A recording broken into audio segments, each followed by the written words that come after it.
What's up, Noel Nation? Welcome to another episode of Plant the Spear podcast. Thank you so much for tuning in. I'm Jesse. That's Michael.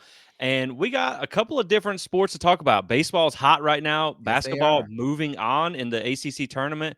But we're also going to talk about this new 14-team playoff. Playoffs? No sooner did we go from 4 to 12, we thought we had this whole thing figured out. Now they're proposing that we just scrap it all and start over again.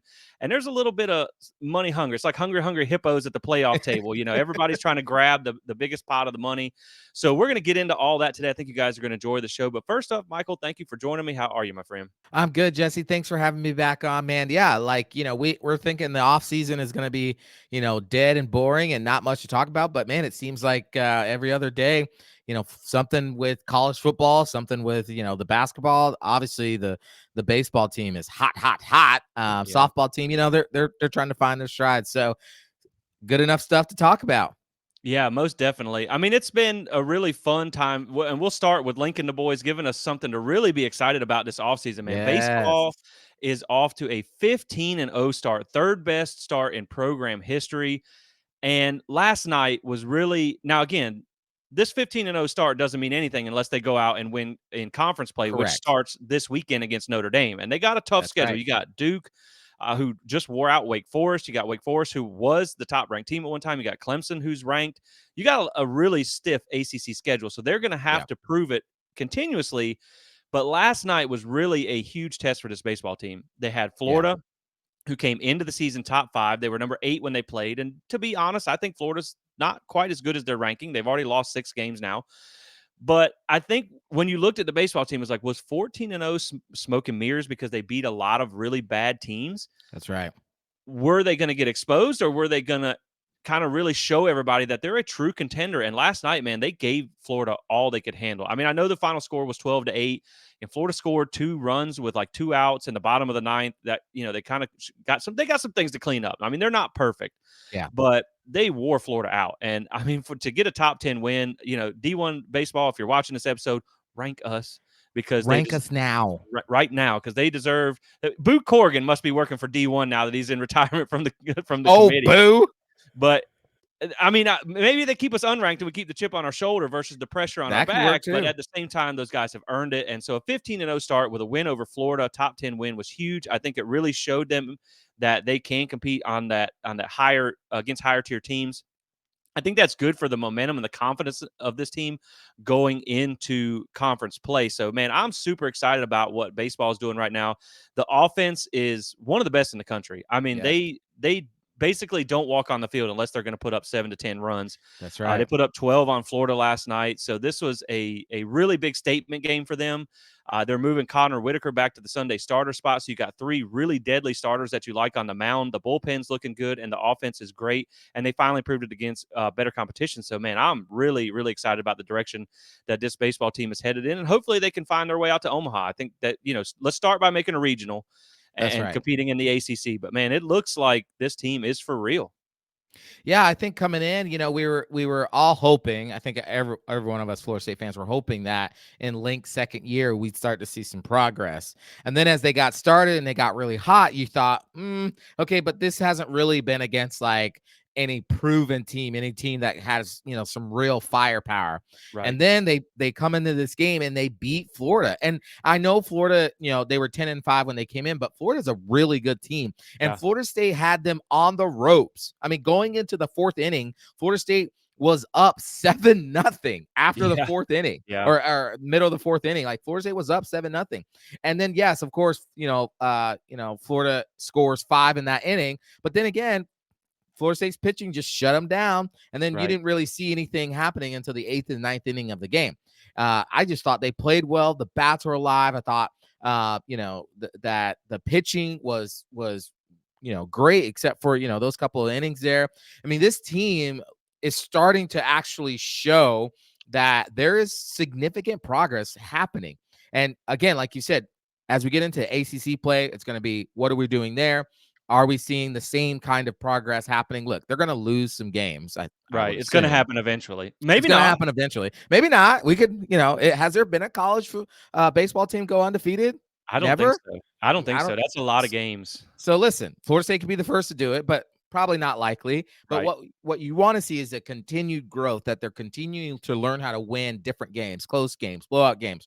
They're getting those young arms activated and leverage, getting that bullpen to get stronger and things like that, and also developing the starters as well too. So we'll see. I'm excited. I think I sent you a text. I was like, okay, them boys Yeah. might be for reals. Yeah. So we're excited. I'm excited, but I also want to continue to not get overly excited. Yes, I would love a trip. It's Omaha was a place Florida State basically had a house in. We basically Right. planted a house in Omaha. I'd love for us to get back to that house right now. There's some fences up. There's some construction signs. Yeah. We want to take all that down and get back to where Florida State belongs and maybe finally win that thing. Right. And I think you can just see the progress under Link through the portal, through the Yeah. coaching, through the development with the new pitching coach, Micah Posey. It's really paying off. I mean, you have a lot of arms that you like. The portal really, really helped this team out. And like you said, man, Florida, I don't want to put too much weight into a game for a team that's Right. lost 6 games now and some to some pretty questionable competition, but they didn't Right. just luck their way into a top Nah. 10 ranking, a top 5 preseason ranking. That's a good team. They just got some young arms on the mound that they're trying to figure out. But Florida State, I mean, they put it to them. Like you said, they had that one grand slam Yeah. that really kind of hurt them, that 5-run inning. But other than that, I mean, they dominated. And so I think it's something that they can keep it rolling. And they got Notre Dame this weekend. So that should be fun going against Yep. Link's old team. And you just Yeah. want to keep knocking out these series wins. I mean, if you can get, you have Cam Leiter and you have Jamie Arnold who have been lethal on the mound. If you can just keep those two guys and you can get those 2 games and you lock in that series, man, you just keep playing it. Baseball's a crazy sport, man. Yep. Duke just absolutely throttled Wake Forest, who's one That's of right. a top 5 team, and then they lost to Ryder. I don't know if that's Ryder College, University, Technical University, College of A&M. I've never heard of it, and they got smoked by them. So, like, Yeah. baseball is a crazy sport, man, but it's exciting to see these guys and the work that they put in get them off to that 15-0 start. Now, like you mentioned, with softball, they've whooped up on some of the poor They did. competition that they've faced. They got Alabama today, so there's another test to see. They've just kind of struggled against the better competition. So Yeah. that's where they're trying to figure those things out. And basketball, man. Basketball making a couple of moves in the ACC tournament. They just beat Virginia Tech 86-76 today. Now they got UNC coming up tomorrow. That's going to be a tough one, my friend. But they It's gonna they be a little gave hard. UNC all they wanted the last Yeah. time they met up. They took a lead into halftime. But I mean, UNC is good. I mean, UNC is a basketball school. It is what it is. I'm not saying that they can't beat them. I'm just saying it's going to be Right. a really uphill battle. But to That's be right. honest, I mean, to see them go in and beat Virginia Tech, who is a good team. Yeah. And I mean, you have Jameer Watkins had 34 points, 11 rebounds, and Jalen Worley had 18 points. I mean, this is like you're going to have that tomorrow for them to have any prayer to beat UNC. But I mean, hey, they didn't get put out in the first round, so at least they're in it. You got to stay in it to have the chance, and they got the win over Virginia Tech, so that was nice to see as well. Definitely. And here's the thing about this is the kookiest thing about college basketball in March. Like throughout the whole year, starting in usually mid-October to the end of February, college basketball, the best teams kind of begin to separate themselves as the year is going through, as the season is going through, right? But the moment that calendar literally turns to 12 o'clock, March 1st, all chaos breaks out. Yeah. And the team that has been the worst team or kind of the middle of the road team, or as the Gen Z say, or been mid all season, they become like Superman, and they're hitting every shot from the parking lot to the bathroom, Right. everywhere, right? So I remember, I think it was back in 2000, it was the year I got married, 2011. There was this team from UConn with this one little guard named Kimball Walker. They had a terrible season. They were, I think, one of the lowest seeds in the Big East tournament. They went on to win like 5 straight games. He hit a buzzer beater to win the title, the Big East title. And everybody thought, oh, that's a good story. They're going to flame out because they're going to be like an 8 seed in the tournament. And literally that little guard took them to the championship, won the title. And so all I'm saying is that, look, Florida State basketball, get hot. And whatever happens in that tournament, like, no one knows. That tournament is a game of chance. Rarely ever does the top 4 teams always make it to the Final Four. So this could be a chance where Florida State just gets really hot and ends up doing some damage in that thing. Yeah, I mean, if you could make it through the ACC tournament, that would make you feel really good. And Yep. like you said, it's all about getting hot at the right time, Yep. and you just never know. I mean, if Jameer Watkins goes off for 34 points Oh against my UNC, I gosh. mean, you're going to have a fighting chance. Yep. So, and I'm still mad that the Hornets. I live in Charlotte. For most of you know that, some of you don't. I'm still mad they traded Kemba Walker. But if you and I kind of like them by proxy because I'm Yeah. close, but I'm not necessarily a Charlotte sports fan. There's a good reason for that because the Panthers are just goodness gracious. I mean, you got rid of CMC, and now they just traded They just Burns, they just traded Brian and Burns. Yeah. and they got kind of screwed on the deal there. So it's like, man, they're just they're terrible. It's like Miami of the Carolinas. So they're just poor all the way around. But speaking of FSU basketball, I do want to give a tip of the cap to them. They might not even they're probably not even going to make the tournament, but they did end this regular season with a win over Miami.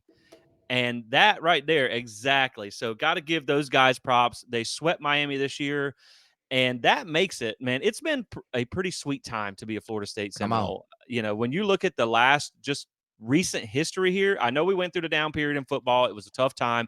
Basketball had a bad year. Baseball had a bad year. We've had our ups and downs. There's been Right. peaks and troughs along this whole thing. But just from a rivalry standpoint, baseball has won 6 of the last 10 against Miami.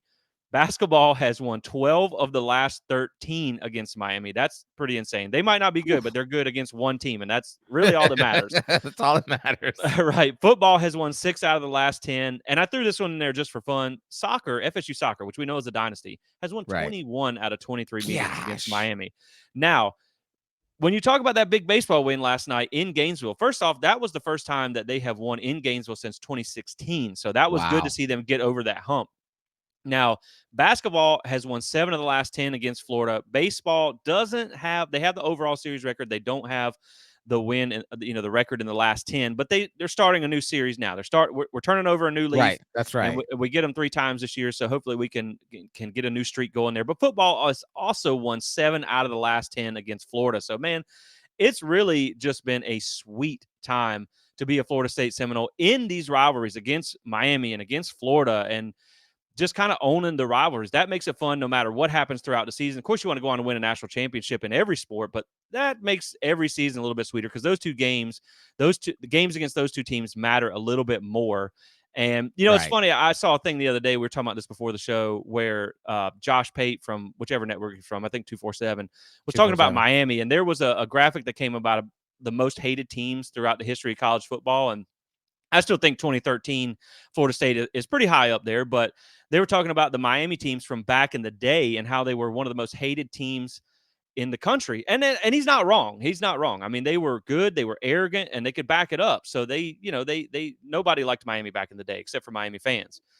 Still the case today. They're just not as good and they can't really back it up. And it's funny because he was saying that like if Miami makes it back to that level of prominence, they'll be hated again. And I was yeah, man, but that's a massive if. That if's so big it won't fit in their practice facility because it's not 100 yards. So that's a huge if for Miami actually making it back. So True. Right. So that's going to be to be determined. But yeah, man, I just want to give a shout out to baseball.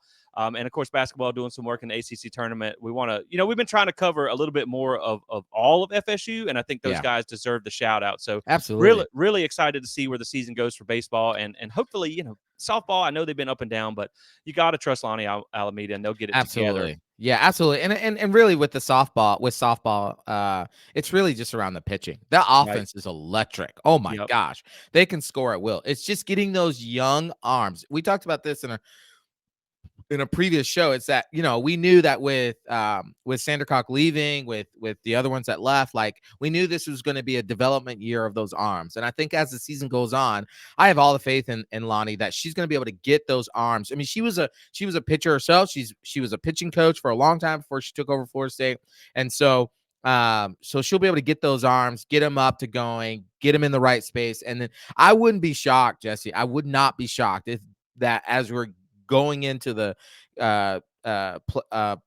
postseason with the softball team, if they're not like gunning for and they're if they're not like all like ready to go, like because right, they'll proven over and over again. Yeah, they'll peak at the right time. It doesn't matter. Oklahoma's still out there anyway, Gosh, and they're that is so an good. I absolute mean, dynasty. gosh. Yeah, I mean, so it's gonna be tough anyway. But you just want to see them go, finish the season on a high note and Yeah. hopefully make the postseason and make some noise in the postseason. So, but Michael, who you can count on to come Who? through, no matter what season it is. That is today's sponsor, Alumni Hall FSU. Go check those guys out and get you some new FSU gear. Spring game is coming up. I don't know where we're gonna sit. We might have to lap it up. Yeah, we might have to lap it up in Doak. I mean, if Gosh. you guys saw the map of availability, that is insane. It looks like basically half of the away side, the west stands, are going to be closed. And Yeah. so I thought that, or the east, I don't know, whichever one it is, Whichever side. the non-shady side. That's what I remembered as. They're going to be closed too, and I didn't think that was going to be the case. So the capacity is going to be severely reduced for that game. It's going to be crazy. But while you're in Tallahassee, make sure you stop by Alumni Hall, get some new FSU gear. You're probably going to want to get a new hat because you're going to be on the sunny side of the That's stadium. So you're right. going to want to keep that out of there. And this one's a nice one I got from there. Right. So use code SPEAR to get 10% off your order online or in store. Go check those guys out. 1415 Timberlane Road or online at Alumni Hall. Navigate over to the FSU tab and find all the new gear. They got a lot of stuff, man. They got some really good stuff.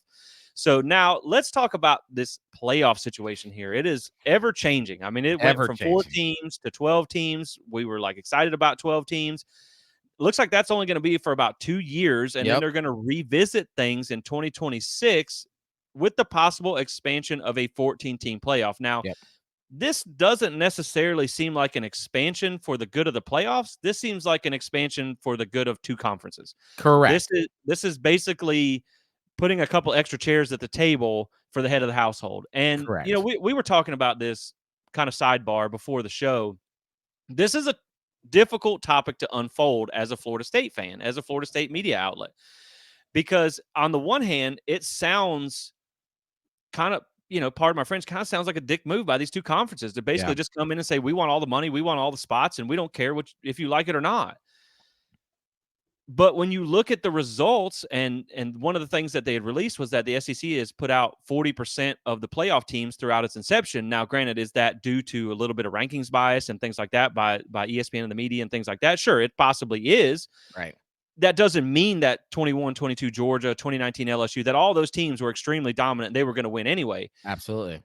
But it's hard to unpack this as a Florida State fan because this is kind of the same argument that we're using to get out of the ACC. The fact that we are the revenue driver of the conference. We are the success driver along with Clemson of this conference, and everyone else is just kind of dead weight or an anchor, and that we're bringing in more than we're getting put back in the pot. And so that's why we want out of here. And one thing that I do want to share on that before we get into the playoff talk a little bit more is I saw this graphic that I thought was really interesting on Twitter the other day. And shout out to, I think it's Tony Altimore that shared it. It was interesting. It was talking about how much the ACC is going to lose in viewership if FSU leaves. And it was basically a percentage, because you hear about this team gets these views, this team gets these views. Right. Well, one thing that a lot of people don't realize is a lot of the other teams' views in the ACC are because they were playing Florida State or Clemson. That's right. And so when you look at some of the ACC teams, the current ones, not the future ones because Florida State hasn't played them. So Florida State accounts for 4% of Notre Dame's views, 13% of Clemson's views, 20% of Miami's views, 16 of Louisville, 14 of Virginia Tech, 5 of North Carolina, 9 of NC State, Pitt only 3, Syracuse 14%, Duke 13, Boston College 19, and this is insane. This is why no one cares about what you have to say, Wake Forest. Sit down and be quiet with your 1,500 people in your school. 29% of their views, literally a third of their views, are only because they were playing Florida State. So again, that just really hammers home the point of how Florida State brings so much in media value to the ACC that we don't get reciprocated back to us. That is why they're trying to get out. And we think it's going to happen. Where they're going to end up, we don't know. There's been increasing rumblings that it could be the SEC, which, I mean, personally, I think that would be my choice from a regionality standpoint. The matchups, I think, as much as he's kind of taken on a Darth Vader role with Greg Sankey, I mean, he should be the commissioner of college football because he's really good at what he does. But it's hard to talk about this 14-team playoff with the understanding that Florida State's kind of doing the same thing to get out of the conference. And if we make it into the ACC, or excuse me, if we make it into the Big Ten or the SEC, then we're going to be like, heck yeah, Heck screw yeah. them, screw them guys. You know what I mean? So it's difficult, but it's all centered around giving them a larger chunk of the pie. Yeah, I mean, listen, like, you're right. I love how you put that. Like, it is hard. Like, we're trying to hold two things to be true at the same time.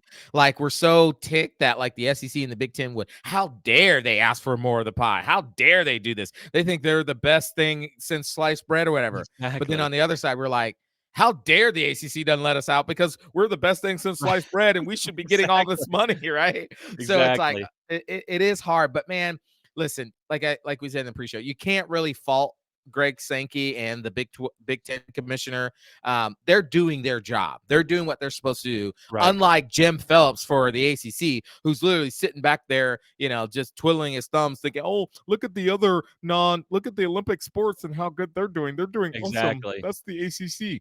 Man, go do something else. Like, those sports aren't going to exist if you don't start fighting for football soon. Exactly. And so they're doing what they're supposed to do. And again, yeah, like you said, if Florida State were to, hopefully get into either the SEC or the Big Ten, we're going to be grateful that Greg Sankey or the Big Ten commissioner were fighting for that, because that's going to benefit Florida State in the long run. Right. I think, yeah. I mean, it's the truth. Like you said, two things can be true at one time. And maybe if you had a kind of a pit bull of a commissioner like you have in those two conferences for the ACC, we wouldn't be in this situation. Absolutely. But I also think the interesting thing when you talk about this 14-team playoff, and we're going to go into the nuts and bolts of it here in just a second, is the fact that, like you have with the revenue situation, they kind of have you bent over their knee right now. I mean, there's not much you can do. It's like the G5. They said that there was a little bit of pushback on the revenue split, which we'll talk about in a minute. But it's kind of like, what do you do, man? Do you raise your hand and say you don't like it and take the risk on getting left out, and then you get nothing? It's kind of like the old the Shark Tank episodes, man, where they'd be like, I'm not giving up 1%. Like, I'll give you 99% because you're going to take my company farther than I could ever take it with your money and resources. And so I think it's like you run the risk of getting left out if you raise too much of a stink. But at the same time, you have to fight for your own conference. But they just, right now, they have the control, and they have 34 teams, potentially more. So I mean, what are you supposed to argue? Exactly. And here's the other side of this. This is why it's also like, this is such a tricky situation, because if, let's say, the other Big 12, ACC, and all the group of 5 people in Notre Dame are like, nah, we don't like this. This seems preposterous. It's not college football. You know what the Big 10 and the SEC could do? They could say, all right, deuces, we're going to go form our own league. And we know all the TV is going to come that way, because we have the teams. There's maybe 2 teams or 3. There's 3 teams: Florida State, Notre Dame, and Clemson. That's it. And maybe even North Carolina, but that's it. That's all you got. TV deals ain't going to be made for that. We have all the teams that the TVs want. So they'll follow us. They won't watch your little terrible stuff. They'll come with us. And so it's tricky for those other conferences to really dig their heels in, because they know, like, man, TV's going to follow where the big boys are. Right. And you're 100% right on that. And I think that's why Florida State needs to get out of the ACC. You need to align yourself at the big boy table, so to speak. But at the same time, it's like when you talk about the ACC and the Big 12 in its current standings, because obviously when you look at the Pac-12 and, before it died, essentially, it's on life support right now. It's on life support, but it's not looking good. When you look at the other 2 conferences, I mean, they went out and they got the top tier conference, or the other teams out of the top tier conferences. But when you look back because last year this might not have worked, and this year, now that you have Texas, Oklahoma, you had the biggest brands out of the Pac-12 and the Big Ten. Like, you're able to really throw that weight around. And I think at the same time, when you look at the ACC, and I can't necessarily speak for the Big 12, but I'm sure it's probably consistent in most of their schools, probably more prevalent in the ACC. You look at some of these teams that may or may not like it, and they wonder why Florida State's trying to upset the apple cart, but we're trying to go get a bigger piece of that pie. I mean, a lot of these ACC schools have sat back and got fat on cheese and wine that's been served by Florida State, that's been put on our tab, and now we're trying to, I wasn't going to use this earlier, but we're kind of knocking them off the FSU tit. You know what I mean? Like, it's time to stand on your own 2 feet and do it without someone, passing you the checkbook. And I think that's, and if Florida State makes it out, Clemson's going to find a way out. And so they're going to have, they have had the opportunity for the last 20 plus years to put the same investment in football that Florida State has. They get the same conference payout, the same money, and they chose not to do that. So if they get screwed once Florida State and Clemson make it out, I mean, you can only really look in the mirror and point at yourself for doing that. So, I mean, Absolutely.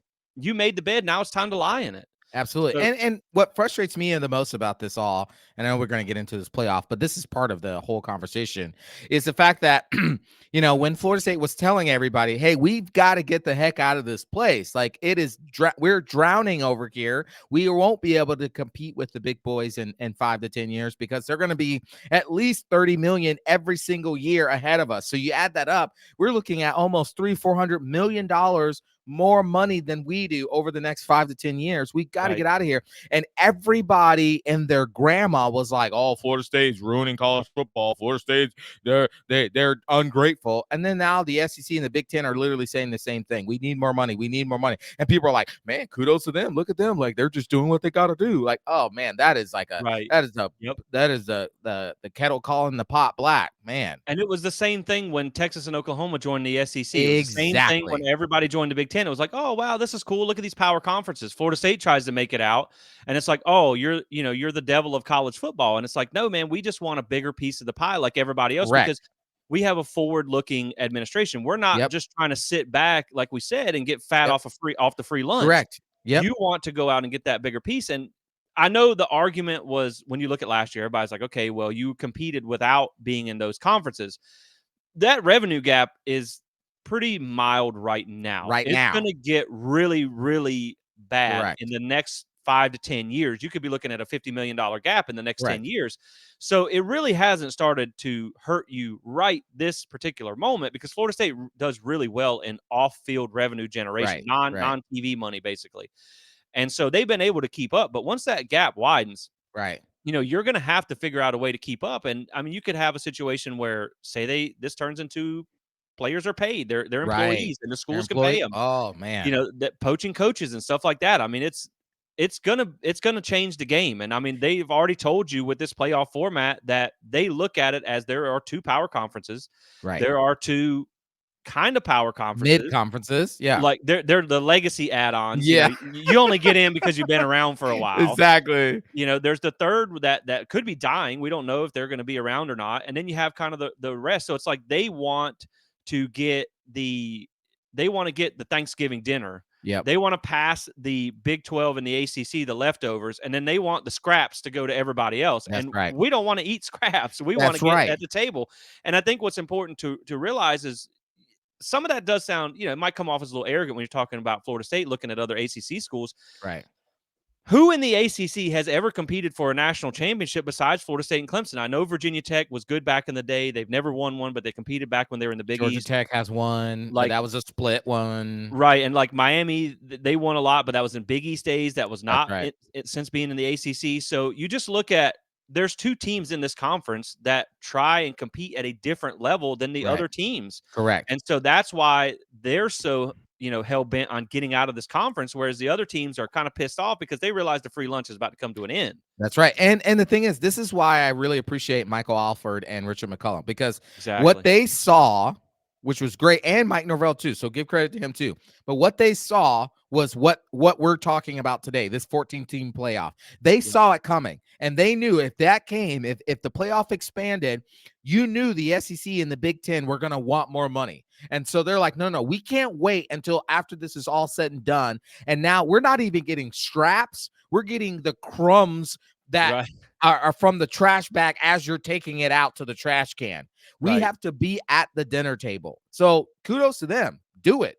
Right. They're trying to give us like the chicken salad with the raisins in or the grapes in it or whatever. Like the stuff nobody eats. They want to pass that off to you or the cranberry sauce or whatever. But I don't know. You might be a cranberry sauce. I think you told me you were. I love cranberry sauce. Man. Don't be hating on the cranberry sauce. I'll eat it because my wife likes it. So it is what it is. But it's not my favorite. But it's the case, man. It is what it is. And like you said, I think you have to tip your cap to those guys that they're willing to kind of shoulder that load. They're willing to take those arrows to the chest to say, look, man, I get it. You can paint me as a bad guy as you want, but 1, 2 years, 5, 10 years from now, when they're in a different conference and they're getting that paycheck, they're not going to care about what you had to say. They're not going to care about what Wake Forest AD had to say. Right. So now let's get into the 14-team playoff. let's talk a little bit about what it is, just in case it does pass, and it kind of seems like it's going to happen because again, yeah, you got to look at who's driving this. Are the conferences and the commissioners that have the bargaining chip. So if it's what they want, chances right, are it's going to happen. Now, like we said, you get 2 years of the 12-team playoff. This is looking at 2026. So 14 teams, you would get 3 automatic qualifiers from each of your 2 power conferences, the Big 10 and the SEC. That makes up 6 total teams, 3 automatic qualifiers from each one. Then the ACC and the Big 12 kind of getting up the leftovers here. 2 right, automatic qualifier bids per conference. That gives you 4 additional teams. Now you're at 10. You have 1 automatic qualifier from the G5 ranks, and then you have 3 at-large bids. Now, one of the other possibilities that's being proposed is that if Notre Dame finishes inside the top 14, they do get an automatic qualified bid for one of those at-large spots. right, So you basically, because you still have to make a clause for Notre Dame and the right. independents out there, and I think at some point it's someone's going to force their hand to join a That's conference. right, right, It's just going to happen. They're probably going to end up in the Big Ten, but for now, they're kind of like that elephant in the room that you have to address. But that would be the last one there. Now, where things change, obviously, from the 12 to the 14 is the amount of automatic qualifiers from each of those. Because, right now, each conference only gets 1 that's automatic right, qualifier for the conference champion, which we're going to talk about in a second because I'm not a big fan of that. Anyway, it also goes down to 2 buys now instead of 4. So you right. would have, or yeah, 4. So you get 1 for the SEC champ and 1 for the Big Ten champ, which I know Yep. we're both not in favor for. I get Nope. it. You made it through, the hardest conferences or whatever you want to say. But the thing, and let's talk about the buys first as a conference champion. Me personally, and I know you have some thoughts on this as Mm, well, I think they should let the top 12 to 14, whatever playoff system we're going under, I think they should let it sort itself out. The top yeah, 14 teams at the end of the year, because then you get the best teams. And we were right, talking about this before the show. Look at the Big Ten championship last year. You had Michigan against Iowa. Now, Michigan ended up winning the national championship. We all knew they were good. Iowa was not a top 10 team. We knew that they would not compete in the playoffs. They have basically no offense. They just play right. defense the entire time. Kneel it 3 times and punt would probably be more successful than their offense. But what if, say, hypothetically, first play of the game, you have a flashback to the Florida State South Carolina game where was it Marshawn Lattimore got a Yep, concussion like right out yep, of the gate, and that really helped Florida State win.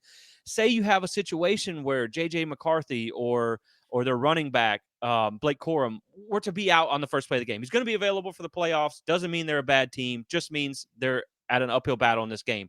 right. Iowa pulls off a massive upset. Iowa now gets a bye in the playoffs. That's right. That's ridiculous, man. That doesn't – it's almost – I get with conference supremacy becoming the hot topic now that winning those conferences is a big deal. I get it. Right. But I think some of the weight that's being put into being a conference champion is too much. It's being too Too much. heavily weighted because Correct. if you win the SEC or the Big Ten anyway, chances are you're going to be in the playoffs. You're going to be Exactly. one of those top teams because you Exactly. didn't get there good enough. You didn't get there and be good enough to, you're not getting left out. And Right. so I'm not a big fan of the buys in general. Now, this cuts it down to 2, which is even really showing more Risky. favoritism. Yes. Right, but it's just, man, I don't mind more games. I don't mind the 14-team playoff. It's just, it's just, again, man, it's the conference buys seem a little weird to me. And then this is really just, it's about money. Yep. I mean, we'll just be honest. It is what it is. It's about more money. You have the Big Ten commissioner. He's a TV guy. That's what they're looking for.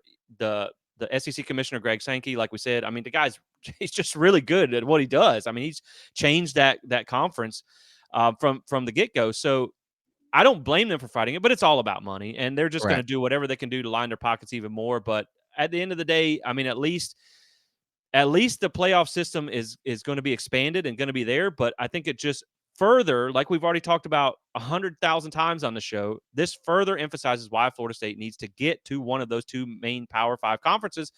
Because one of the things that I will mention too is we see how often this thing changed already. Oh It yeah. only took 2 years for the 12-team playoff to be possibly out of the window, and they haven't agreed to this yet, so we don't know what's going to happen.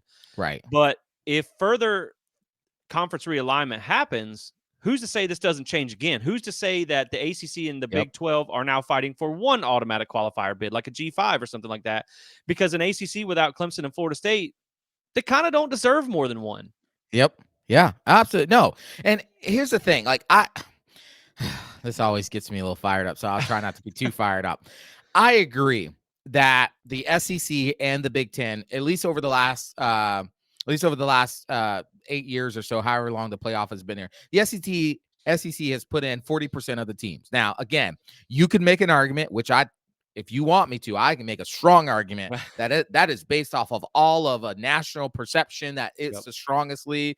When there are some seasons where the SEC was the weaker of the Power 5 conferences. Yeah. It just so happens that they've had a couple of dominant teams with Georgia, with LSU. The one I can't remember which year it was that it was like the back-to-back years where they played Clemson. That Alabama team, I think the first time they played Clemson, that was a pretty dominant team as well too. So listen, I don't want to underestimate it, but just like every other conference in the college football, the SEC is top heavy. The ACC is top heavy. Big 12 was top heavy before Oklahoma and Texas left. So, point aside, I understand why the SEC and the ACC or the Big 10 are like they want automatic qualifiers. They want more spots to be guaranteed their conference. This is what their job. This is what the commissioner's job is to do, for sure. Where it bothers me is this idea that, they should be able to get the first and second spot. It should always be reserved for the SEC champion and the Big Ten champion. Because like you said, I loved your comparison that you did with Iowa. But think about this in the SEC, because the SEC still, I don't know if they'll continue to do this, but I think they're moving away from it. So this may not matter. But right now they're in divisions, right? So let's say you have Georgia, and let's say for some reason, I don't know, Mississippi State somehow because of some fluke tiebreaker wins the West Division, and they go in, they play Georgia. Carson Beck gets hurt. Mississippi State wins. They have 4 losses, and they're the number 1 seed in the playoff. Like, no, that is wrong.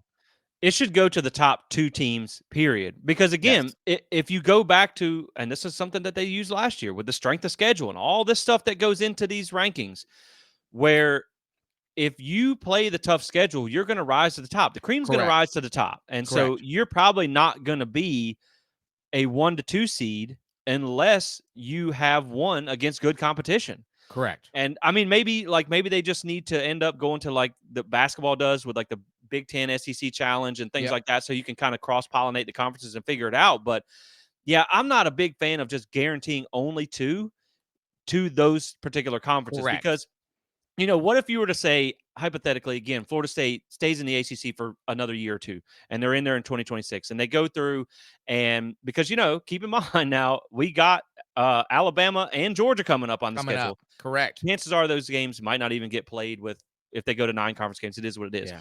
But let's just say Florida State gets revenge on Georgia in 2027, game 1 versus 2, something like that. Yep. And Florida State goes all the way through the season playing a team like Clemson, goes undefeated, beat a Georgia or whatever. Say Louisville stays hot. You get a couple ranked wins there along the way. Miami's finally back after 40 years. Right. Florida's moved on from Billy Napier, and Steve Spurrier's in round number 2 or whatever, trying to figure things out. And they get back ranked. These are a lot of hypotheticals. But you're telling me that you're going to bump them down? They don't deserve that bye spot. They're out. Because they went out and scheduled those hard out of conference games that essentially did them no good. That's the problem that I have. And even then, like if you talk about the automatic qualifier spots, I can understand 2 per conference, because you may have a situation where like basically put both teams from the conference championship in, because if you have that upset situation, then it's not always going to produce the automatic qualifier is not always going to produce the best team. That's right. Which is ridiculous, because at that point, if I'm, say, Florida State and I'm playing in one of those 2 conferences, I'm not putting any of my starters on the field unless it's a conference game, because only thing that matters is winning that conference and then being healthy going into the playoffs. So like there's no reason to schedule those out of conference games. There's no reason to play your starters against a North Alabama, which is a great example.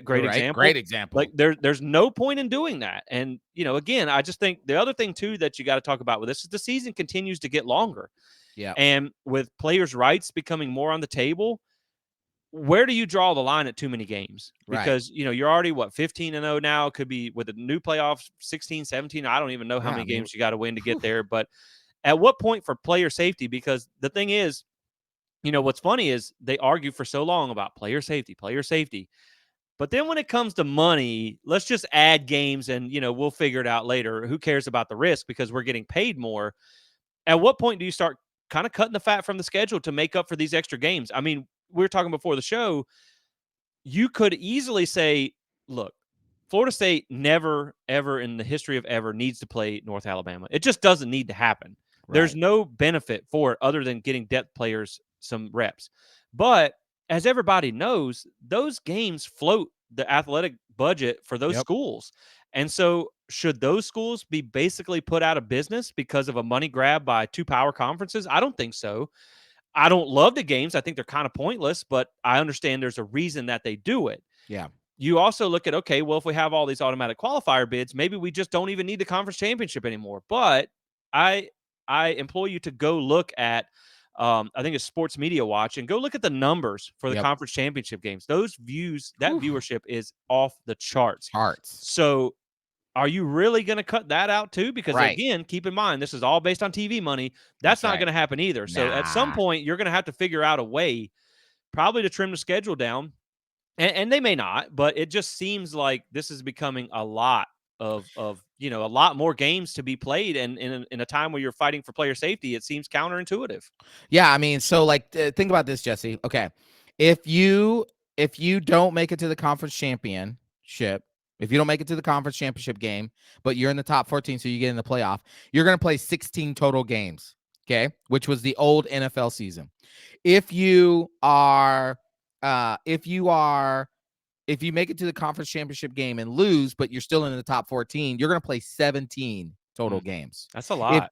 If you win the conference championship and you're one of the top two buys, which currently is the SEC and Big Ten, you're going to play 16 conference games. I mean, that's an NFL season. And we're asking these players to throw on this additional weight. And they're like, I mean, yes, you can say, well, they're conditioned, they're athletes, they got all this stuff, but they're not used to it. That there's a reason why it takes rookies a while to adjust to the NFL grind and schedule. Not only you're playing against grown men, but you're playing a longer game schedule, more. I mean, now the NFL is talking about 19 games now, and players are freaking out because that's just more. It's just more wear and tear on the body, which means less time for an athlete to actually play the game they love. So you have that point. And then you also have this thing of like this whole automatic qualifier. I mean, you just think about like the fact that you're literally going to have a team. You're literally going to be able to have teams who get into the playoffs, and you're going to put this team ahead because this team is in this certain conference. This is why I think I said this off in the pre-show, and I will keep tooting this horn. It's time to get rid of the committee. If you're going to go to a 14-team playoff and you're going to have a 14-team ranking system, go back to the BCS. Go back to the computer, because the computer will be able to determine exactly based on the metrics, based on strength of schedule, based on wins, loss, based on margin of victory, based on all those like analytical numbers. We'll be able to determine the 14 best teams based on that, and then let them go play. Let's remove the human element of selecting these teams. No other sport, even the college basketball season, even college basketball, right? They use the net, which is an analytical tool to help them select the 68 best teams to get into the NCAA tournament, basketball tournament. That's what they use. The human element only comes into play of trying to figure out where they should be seated at. Other than that, the net really tells them who should be in and who should be out. Now, do they get it wrong occasionally? Yeah, sometimes. But man, let's go to the computer. Let's get back to the BCS, because then that takes out the human element of selecting the teams. The human element comes in and playing on the field. And then one last thing is this, to the thought about the conference championship games. Here's the thing. There's an argument for both sides of like, man, we need to keep it because look at the TV money, all that stuff. But then again, using college basketball, the regular season champion, let's use the SEC. So, this year it looks like it's going to be between Kentucky and Tennessee, vying for the conference championship, right? So Tennessee won the regular season championship. Now, they're going to play a conference tournament to determine who gets the automatic qualifier in the NCAA tournament from that conference. So you could literally have Ole Miss, which has been no, I'm sorry, let's use Vanderbilt. They can have Vanderbilt, which has been absolutely terrible all season. They've not won one conference game. One conference game. That's bad. They could literally run the table, win 5 straight games, win the SEC conference tournament, and get the automatic qualifier into the NCAA tournament. That's the problem you don't want in college football. You do not want the worst team somehow having to be able to get into the best slot. This is an argument against having, again, the automatic qualifier for these conferences. Right, because it's going to create, like I said, you're not going to necessarily put the best teams in just because of that situation. And like you said, you could kind of luck your way in if you make it in.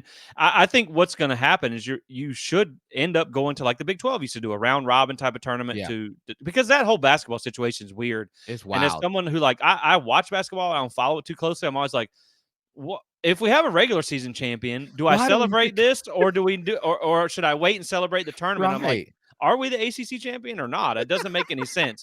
So it's confusing, but I think you're very much onto a good point about that. And I think the problem, like with the BCS, was never the BCS. It was the fact you only had 2 teams, and a lot of times number 3 looked like a team that could have competed. So all we wanted was expansion. We didn't need the committee. We didn't need the human element. Right. And with 13 out of, or 11 out of 14 spots decided by automatic qualifiers, what purpose do they serve anyway? Exactly. They're basically ranking the 3 at-large bids, and if Notre Dame is in the top 14 and they claim one, they're just, I mean, they proved they were worthless last year, so now they really will be worthless this year. But I think this is also going to lead into where you start to see the players' union, the collective bargaining agreement, because if they're going to play more games, like NIL is absolutely running rampant right now. It is an insane Wild West type of situation.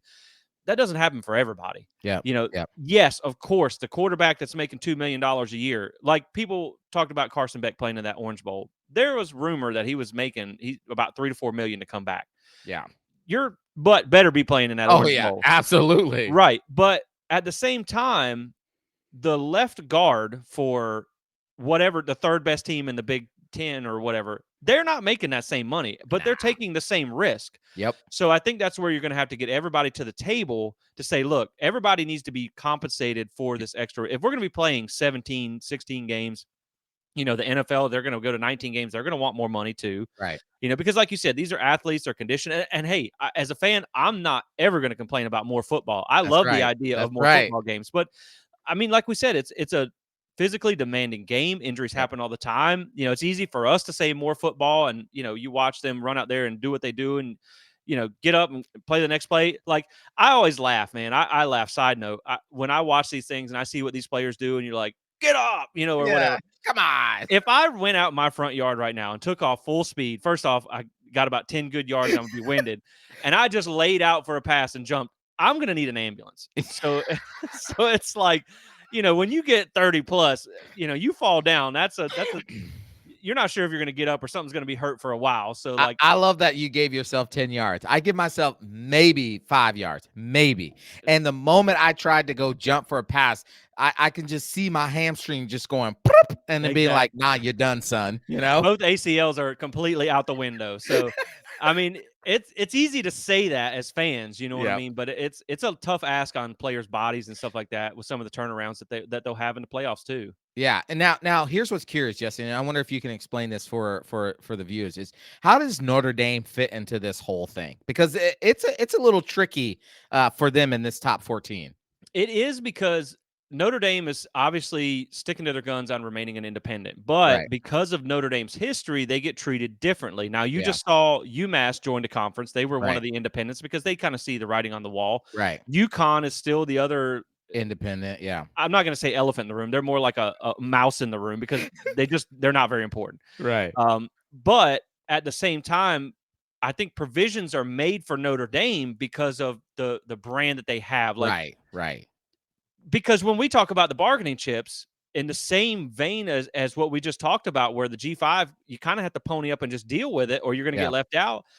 There's nothing that says Notre Dame has to be included in any of this stuff. I think they're just, because of their history, they get a seat at the table. You see where they're like the conference commissioners and Notre Dame's AD. AD agreed to this. So they get a seat at the table because, again, that's one of those legacy seats. Right. If you look at kind of what have you done for me lately, maybe they don't deserve as big a seat. Correct. But that's kind of where the complicated part of this is, because you have a team that plays in the ACC in every sport but football. That's right. Plays 6 games against the ACC, but won't join a conference. Right. And, Jim Phillips thinks that they're in a good place. That's ain't happening. That's not going to happen. That's a pipe dream.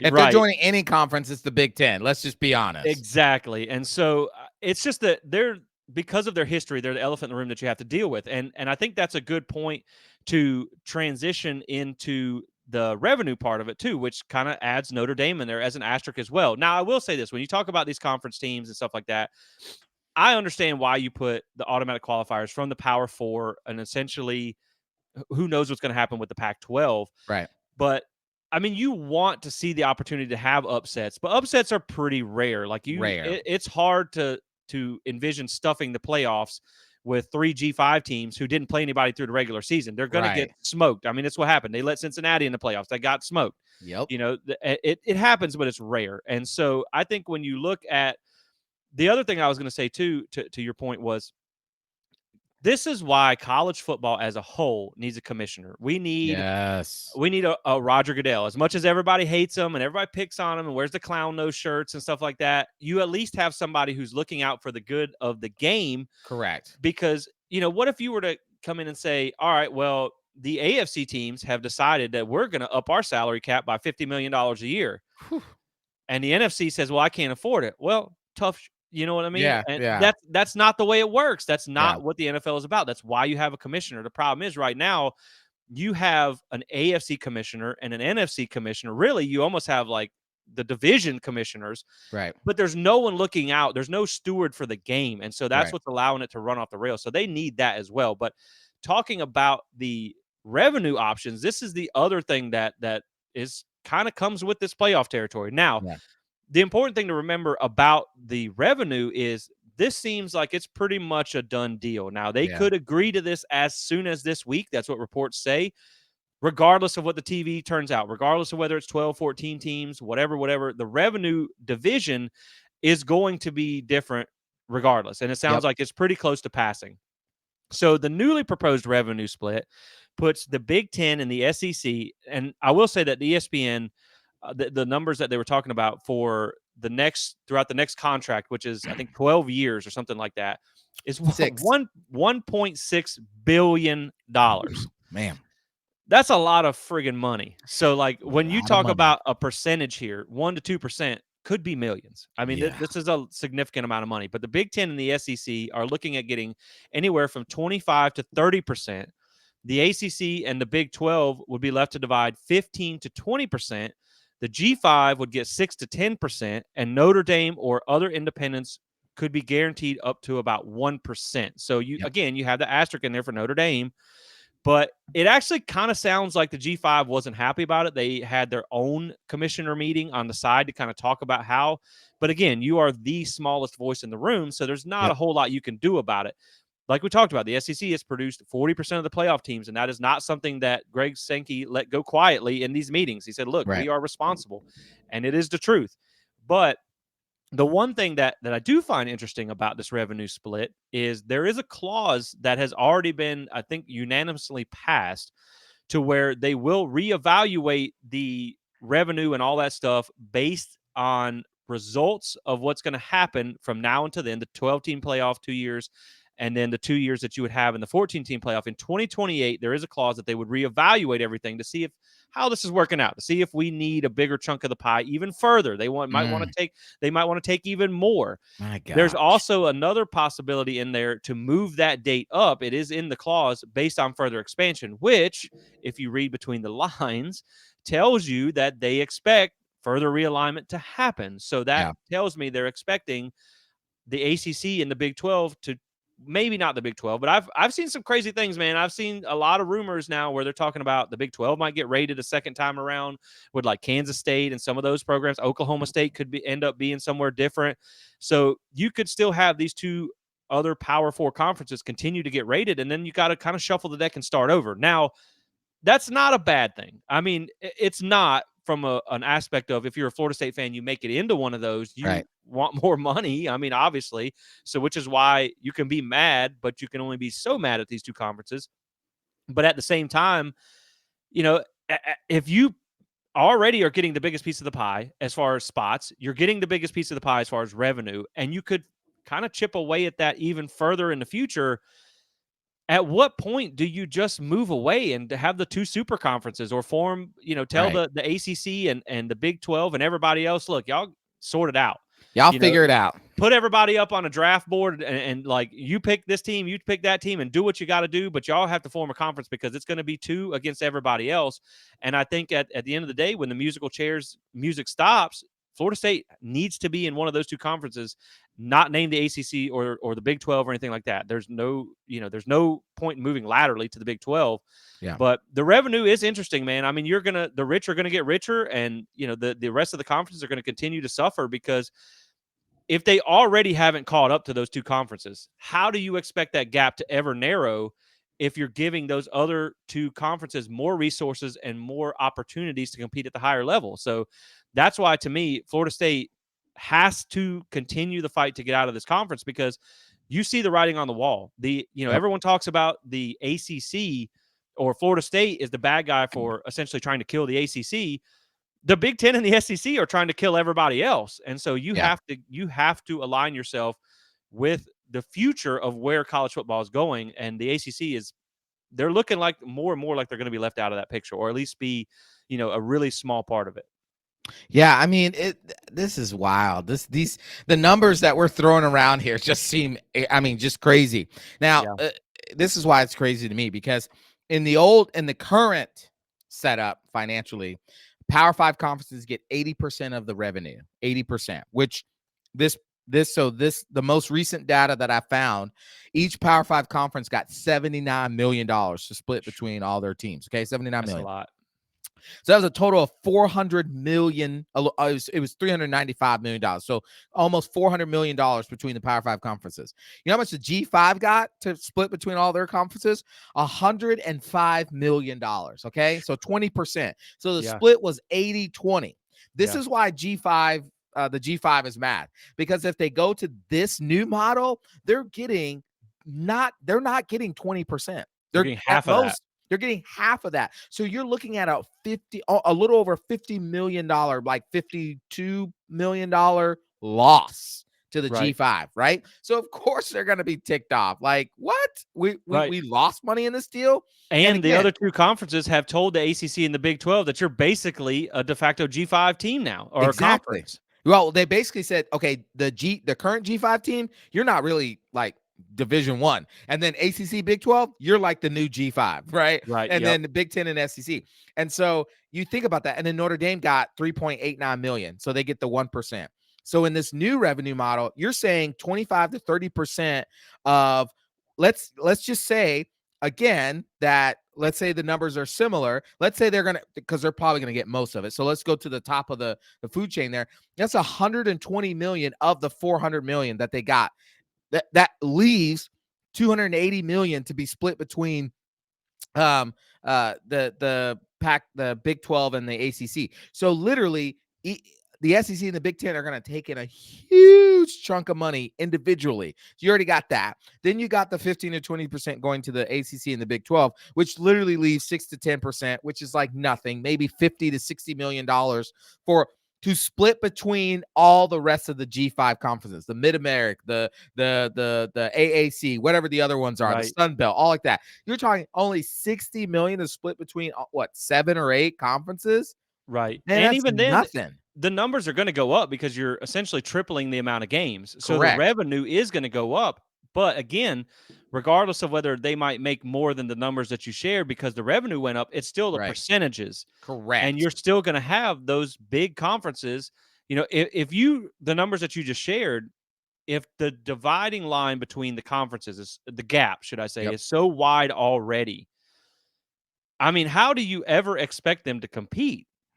If you make that gap even twice as wide. So I think if this is the case, and it's probably going to be the case, you got to figure something else out. Yep. I mean, don't get me wrong, man. I love the Fun Belt. I love like App State and Georgia Southern, like two teams that I've lived close to that are fun to watch. It's a great time. But I'm one of the beliefs that I love upsets, but I think everything non-Power 5 and soon to be Power 4 essentially, because Right. even if the Pac-12 does make a resurgence, it's going to be out of G5 teams. Exactly. Which is Yep. what the Big 12 did. You're just going to have to do it to a greater percentage of the teams. They just honestly, man, they need to compete in their own playoffs. They need Yep. to break Yep. off and play off. I mean, it just makes more sense. And I get it. You could find a way to make them more money and play against the big teams like you do with the small teams. Yeah. But don't you want to compete for something? Yes. Other than like one automatic qualifier bid? Like to me, I would rather watch a playoff full of the best G5 teams and then the best Power 4 teams Correct. versus watch one team get kicked out of them and Every time. right. And so like it's just I get their gripe. I mean, their revenue is being cut in half, and the Yep. ACC and the Big 12 are being cut down as well. And it's just, man, it's a wild time in college football right now. And with there not being anybody looking out for the game, that it's going to be tough. And maybe the ambassador, which I have to make one little crack at this real quick, was the Nick Saban comments that he just made. Yeah. It was like, okay, I get, man, you're trying to look out for the better of the game, and maybe that's somebody that you could put in one of those overseer roles that could help just guide things along or whatnot, because he's been around the game for a long time. Right. How are you going to sit in front of these people, in front of Congress or whatever, when you made $10 million a year for like the last 10 years or whatever, and tell players that they're money hungry?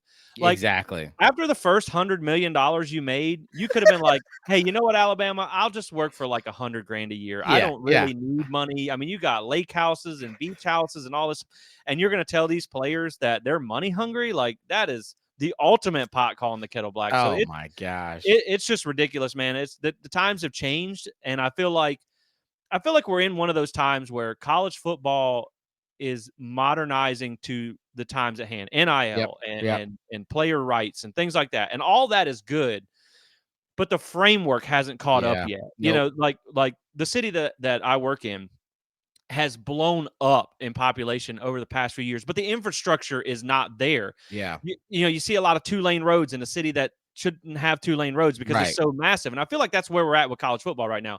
The college football has blown up as a brand. I mean, the money is absolutely unreal in college football. The viewership, all this stuff has gotten massive, but you still have so many outdated systems, no commissioners, conferences that are unequal, and there's bias towards these things, and media involvement in these things where you can sway one way or the other. The game of college football is really at a tipping point, I feel like. Now, it's not going to go anywhere. There's too money for it to die. Yeah. But the college football that we knew and loved growing up is gone. It's never going to come back. And I think that like right now is a crucial time for the good of the sport, for them to find somebody to help keep this thing on the rails as far as a whole. If we have to split off the G5, if we have to make the super conferences, then do it. Get a conference commissioner, because this thing is just running off the rails. And I mean, I love the NIL. I love the portal. I'm not against the change. I just think that it's moving faster than the structure of college football is keeping up with. And it's going to create, it's only going to make the issues worse going forward. Yeah. Well, here's the thing. And I think I've said this before. I've always been in favor of the players getting paid for their name, image, and likeness. I've always been in favor of that. I've always thought that it's unfair that the schools get to sell these kids' faces and make billions of dollars off of it, but they're not seeing one lick. And to try to use, well, you're getting a free scholarship, which if you add up what it costs to actually have them on scholarship, fails in the comparison of the money that you're raking in as a school. So let's not use that argument. Student athletes, my behind, right? So I've always been in favor of that. The problem is, one, NIL is not NIL. No, it's not really NIL. It's pay for play. Let's just go call it what it is. It's pay for play. You have schools. I mean, we haven't talked about this on the show yet, but you have the court case in Tennessee where basically the court said, look, you can't dictate to the schools whether or not they can say if they can pay a player or not. And now you have all these schools, while the injunction is in, basically telling a kid, if you come here, we will make sure you're going to get X amount of dollars for this money, which in the realm of NIL, that's supposed to be illegal. NIL was the fact of, if Jesse, you had a son and your son was an all-star quarterback there in Georgia, and he gets recruited to play for Florida State, he should be able to come to Tallahassee, go to Alumni Hall, and Alumni Hall's like, hey, I'll pay you this much money to advertise our stuff. That's what NIL was supposed to be for, right? But of course, it hasn't been that way. That's what's complicated, is the fact that the NCAA, its terrible system, has not been able to catch up, like you said, with the structures. I love the analogy of what you said, like a big town with, like, it's like Atlanta, right? Imagine Atlanta, imagine Orlando, where I'm at, Charlotte, where you're over at. Let's say that the city had the population it had, but it only had a 2-lane highway to get you anywhere. 2 lanes. Right. That's it. Right. Imagine Atlanta with dirt roads. Exactly. You know? Like, it just wouldn't make sense. Right. That's college football right now, right? You're right. It does not have the structures to keep up with it. And the problem is that until those structures catch up with it, we're going to keep running into these problems. So much so that my fear is that the bubble is going to bust. Like, there's going to come ahead where now you're finding these players who are saying, you know what, man, I realize that I can actually make more money than what the NIL is giving me, because even the NIL, if you think about all the money that's coming in for NIL, like if you add up every Power 5 or Power 4 player that's making NIL money, it still would not compare to what one Power 4 school gets per year and money from TV, from contracts, from ticket, and all like that. It wouldn't even compare, right? And so you're going to end up in a point in time, if they don't fix these structures fast enough, where these players revolt. You have to make them employees, and then basically you have the NFL light.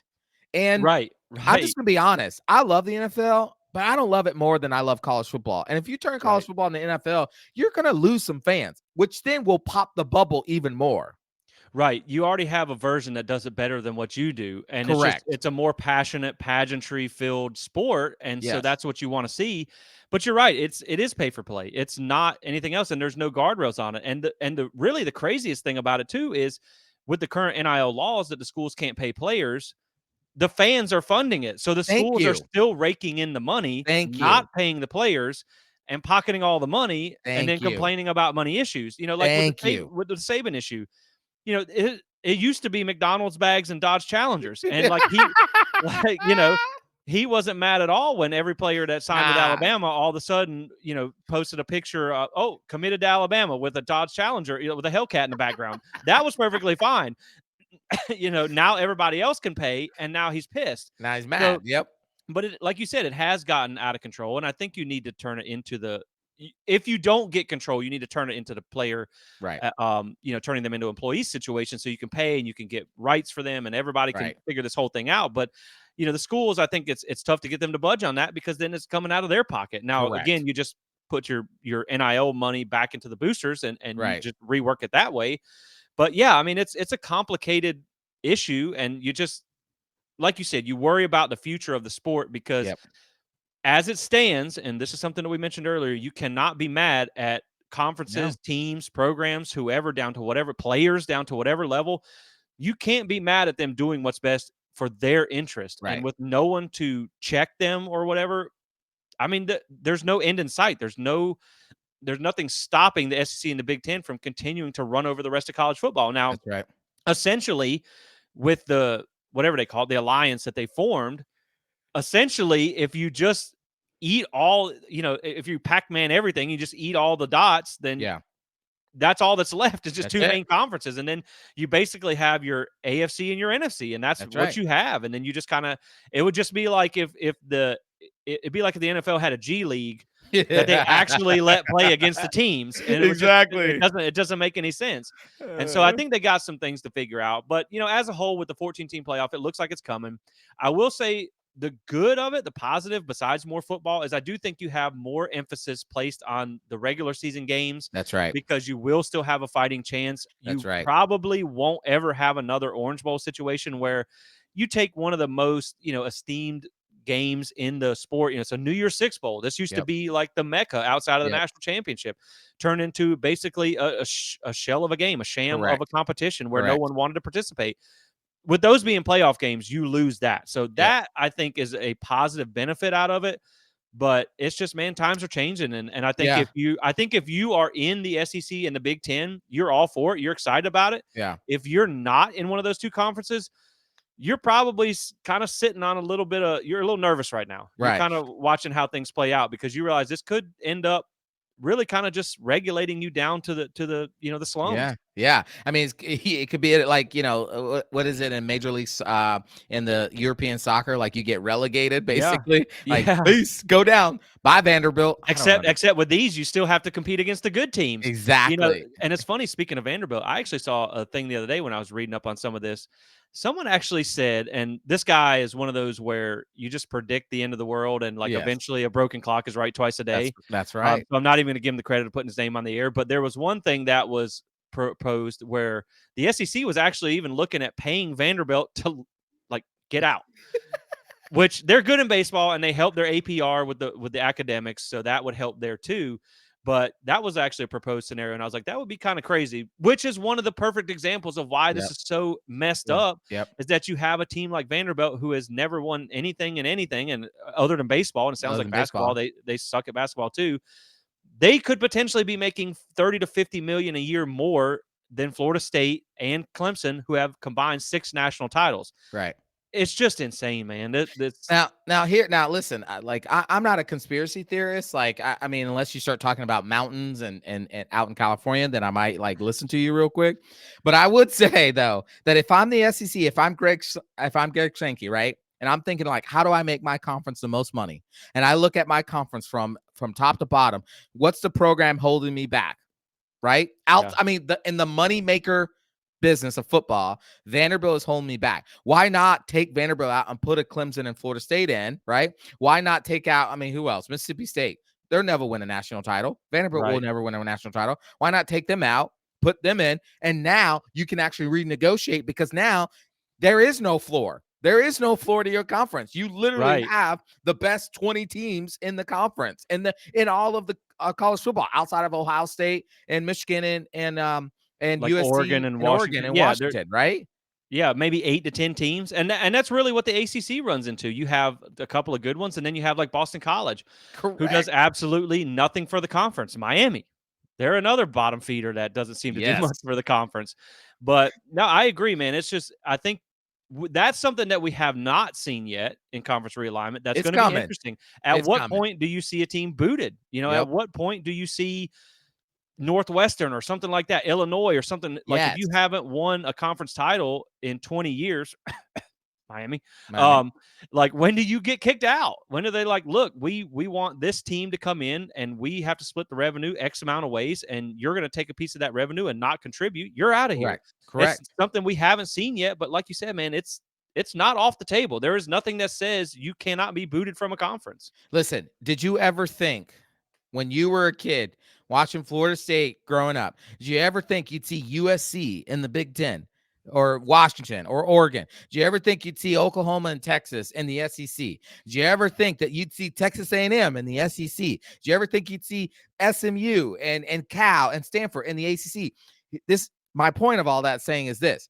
We never thought we'd see this. We never thought we'd see players get paid. We never thought we'd see a $1.6 billion contract for playoff games. We never thought we'd see a playoff game, period, in college football. Right. So who's to say? I believe, look, conspiracy theory or not, I believe someday it's coming that we're going to be sitting around, on our porches, fishing or something, and we're going to get an alert in our Google glasses because we don't have phones anymore. And it says, Vanderbilt's been kicked out. Northwestern's been kicked out of the Big Ten in exchange for so-and-so because they're the better team and they're going to be able to negotiate a higher revenue stream because of those teams. Oh, yeah, I believe it's coming. Right, and it's all based on money and eyes on the TVs, and that's why when people talk about who wants Florida State, who doesn't, when you look at the eyes on TV, I mean, they rank above about half of the SEC and Big Ten teams, and that's playing against ACC competition. That's right. So, I mean, you look at what the Florida State LSU game did, the numbers that it did versus what it did when they play the other ACC teams. If you stack those matchups week over week over week from the this is confusing to say, the Big Ten teams, the Yep, big brands in the Big Ten, and the SEC teams, the bigger brands there, the numbers are going to go through the roof, and that's all they're after. So absolutely. all I really wish, man, is I wish we could just all agree to rename the conferences. Thank you. Because it doesn't make any sense to have the Southeastern Conference with teams from Oklahoma or the Right. Atlantic Coast Conference with West Coast teams. This is just weird, man. It's so Let's weird. at least fix the names. Oh That's something. gosh. That's maybe as my if I get elected to college football commissioner, that'll be my first move. Let's at least make geographical sense out of these friggin' names. But yeah, guys, that's pretty much the thoughts on the 14-team playoff. It's probably coming again Yeah. when you Yep. have the two largest voices, the loudest voices in the room making a clamor for it. It's probably going to happen if they want it. Absolutely. And Yep. so that would begin in 2028. And so we're going to keep an eye on it, man. The good thing is, I think by the time this happens, Florida State's going to be in one of those conferences. Yeah. Yep. There's a lot going on with the lawsuit right now. We don't really have time for an update on that as well, but there's some things that are coming up. We'll put some stuff together for you guys to kind of do an update on the lawsuit because it's kind of going back and forth. Still nothing really, That's right. nothing concrete yet. But I think Florida State would be in one of those two conferences by the time all this happens.